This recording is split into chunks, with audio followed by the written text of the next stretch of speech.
Ano yung naisip nyo nung nabuntis siya? Paano? Nalaman na lang po ng magulang niya yun eh. Galing po akong trabaho, umuwi ako dito eh. So, ilang taon ka na ngayon? 20 po. 20. Ikaw? 19 po. 19. Ito? 3. Wow, ang galing ha? Tambay, nakita mo siya. Opo. Paano mo niligawan? Nagpapansin ako sa kanya.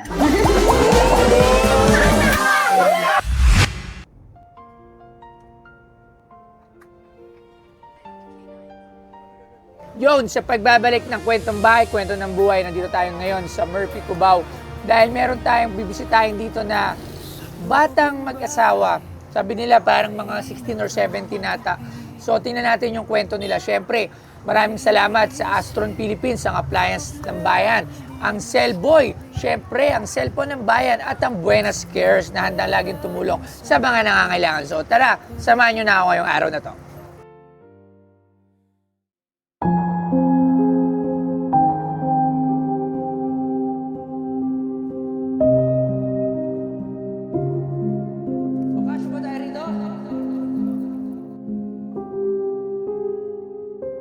So yun, nandito na tayo ngayon syempre sa pagbabalik nga ng ating segment na kwentong bahay, kwento ng buhay. So nandito tayo ngayon sa Murphy, Cubao. Alright, so anong pangalan ninyo? Anong pangalan mo, brother? Joshua Astolo po. Joshua Castolo. Opo. Ikaw? Marian po. Marian. Opo. So ito yung baby nyo. Opo. O matanong ko lang, mukhang ang babata nyo nga. Ayod nga dun sa ating researcher natin. Eh, kayo ay mga batang Magulang po. magulang. So, ilang taon ka na ngayon? 20 po. 20. Ikaw? 19 po. 19. Ito. 3. Wow, ang galing ha? 3. O pero bago lahat muna tayo, alam ko, syempre dito, hindi mawawala habang nagkukwentuhan, nagsasalo-salo tayo sa pagkainan. So ano ba pinaganda natin ngayon? Meron tayong fried chicken. Meron tayong paborito ko, sitaw na may tokwa, adobong sitaw. Syempre kailangan salo-salo tayo habang nagkukwentuhan tayo. Opo. Wow! Yun o, tingnan mo naman. Ayan o, tingnan mo naman yan.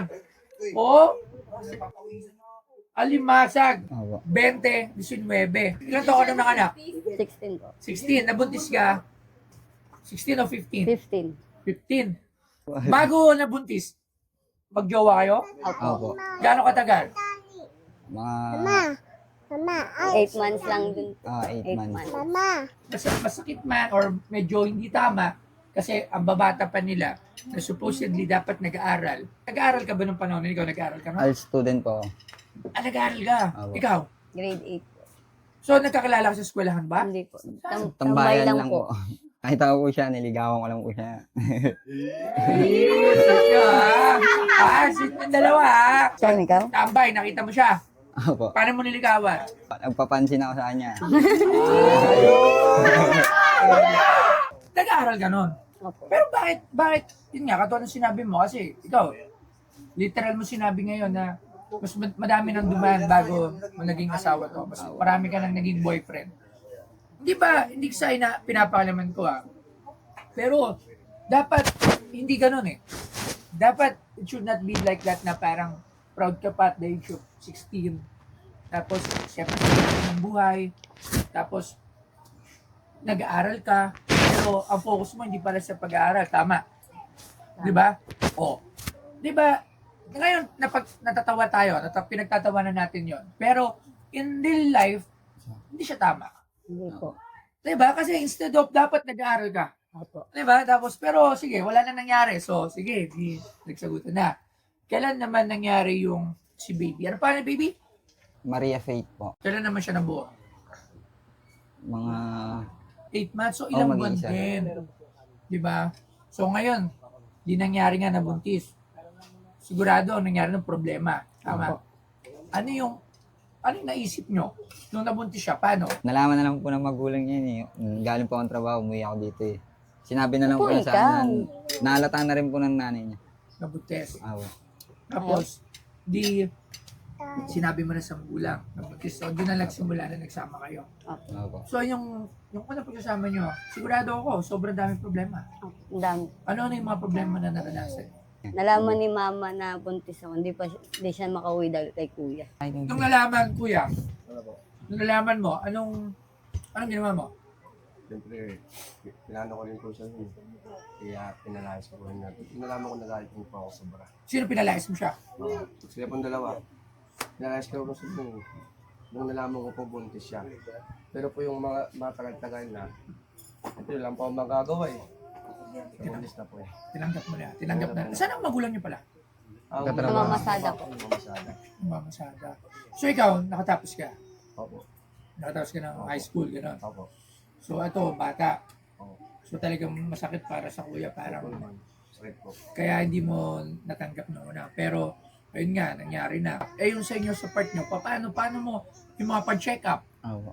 Hindi, ano po, may extra nung dumidiskarte rin po niya, mga pag may nagpapabuhat. So yun yung nakasurvive dun sa habang nabuntis. Opo. Ano naman yung mga problema na naranasan nyo?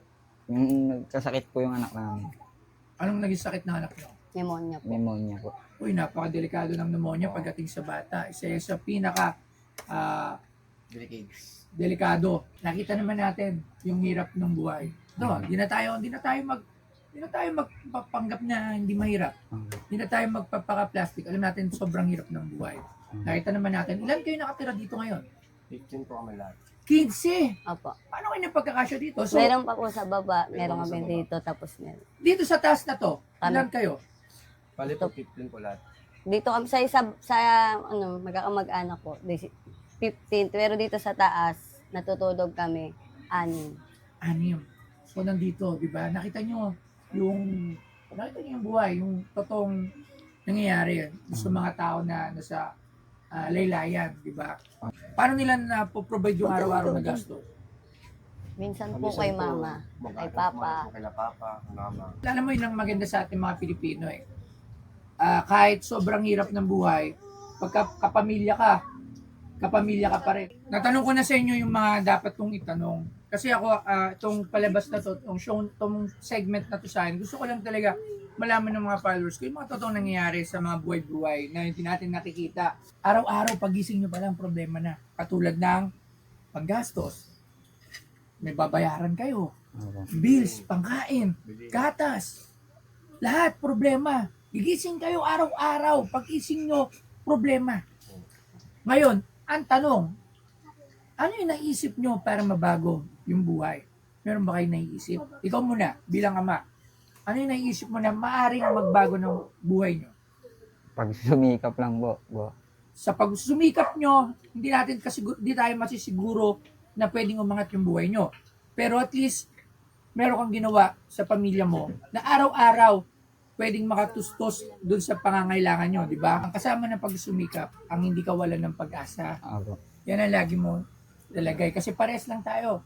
Ako wala rin akong pinapos. Katulad mo, ganyan din ako dati. Gusto mo sa tubigan? Nagtrabaho sa tubigan. 150 ang sweldo ko. Araw-araw. Sa loob ng isang taon may get.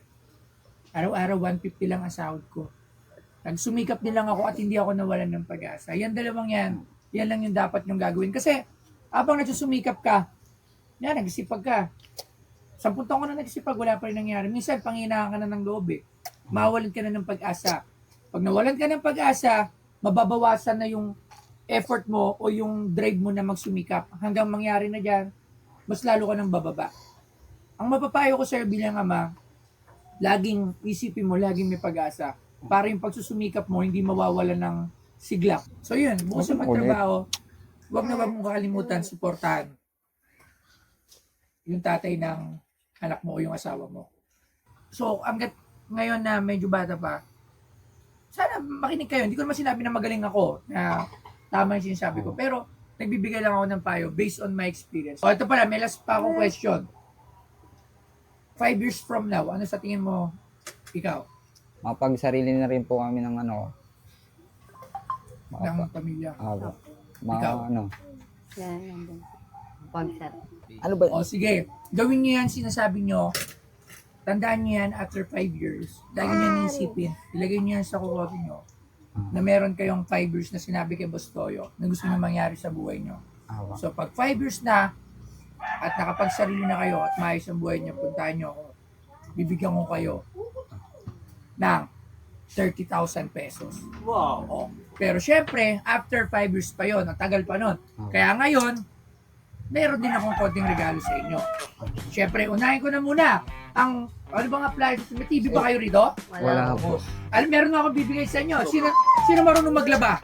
Sino marunong maglaba rito? Gusto mo sideline ng laba? O, may washing machine ka? Wala. O, mula sa Astron, bibigyan natin sila ng mga appliances. So, pasok na! Astron! Okay, ano muna? Siyempre, meron kang 2-burner gas stove. So, ayan, mula sa Astron! Alright, dahil ang ganda ng electric pan nyo, palitan na natin yan! Pangit ang electric pan nyo! Tabo na natin!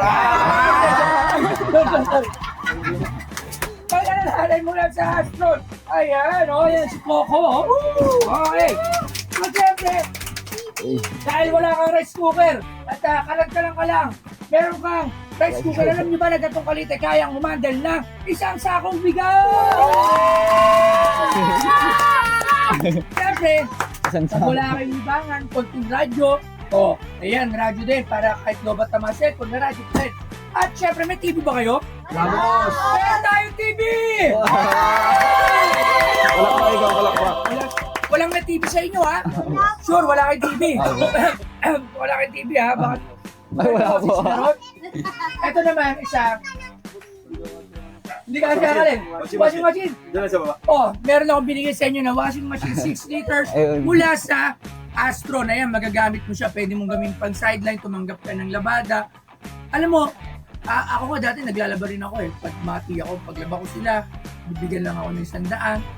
Parang lahat ng basta kung gusto mo kumita, kayang kumita eh. Basta seryoso ka sa buhay, seryoso ka sa pananaw mo sa buhay, magagawa mo yun. So ayan, merong washing machine. So, syempre, bukod dyan, maraming salamat nga pala sa Astron. Ayan, si Coco. Yan. So, syempre, nabigay din ako sa inyo na cellphone mula sa cellphone. Ayan. Thank you So, po. syempre, mula naman sa Buenos Cares. Ayan, syempre, hindi naman po pwede na cellphone lang. Tapos, appliances. Meron din tayo 5,000 pesos mula sa Buenos Cares. Ayan. Ayan. Maraming salamat. Pero, meron pa. Siyempre, hindi mo mawala yung mula kay Boss Toyo. Ayan. Additional 5,000 pesos. Gamitin nyo sa tama, gamitin nyo sa anak nyo, gamitin nyo sa panimula. So yun, maraming salamat sa inyo, kay Kuya at sa lahat ng mga nandito. Ayan, cheers! Cheers tayo naman na! Cheers! Cheers! Maraming salamat sa inyo sa pag-share ng kwento nyo. Alam nyo guys, itong kwento na to, hindi lang sila yung ganito sa buong Pilipinas, hindi lang sa buong Pilipinas, sa buong mundo. Yung mga batang magulang na talagang ang hirap ng buhay. At kalimitan, mas marami talaga na generation by generation, nauulit lang ng nauulit. At hindi nababago yung direction. So, patunayan nyo sa sarili nyo na isa kayo dun sa mga nagbago yung buhay. Huwag nyo tanggapin sa sarili nyo na eto kayo ngayon at dyan din kayo habang buhay. Gusto nyo ba na ganyan lang kayo habang buhay? Hindi po. Kayo, gusto mo bang ganyan lang habang buhay? Diba? Maraming salamat sa inyo. Hanggang sa muli, syempre, ang kwentong bahay at ang kwentong buhay dito lang yan sa Bustoyo. Maraming salamat. Thank you. Huwag po. Salamat po kay Boss Toyo ng marami at kami po ang napili. Nabigyan niya po kami ng mga gamit. Hindi ko po ini-expect na bibigyan niya po kami ng mga gamit. At saka nakasama po namin siya rito para kumain. Nakapagkwentuhan po. Sobrang laking pasasalamat po kay Boss Toyo. Kwentong bahay, kwentong buhay, hindi perfecto, pero tunay sa bawat sugat ay miwan ng kahapon. May lakas pa ring haharap sa panibagong panahon.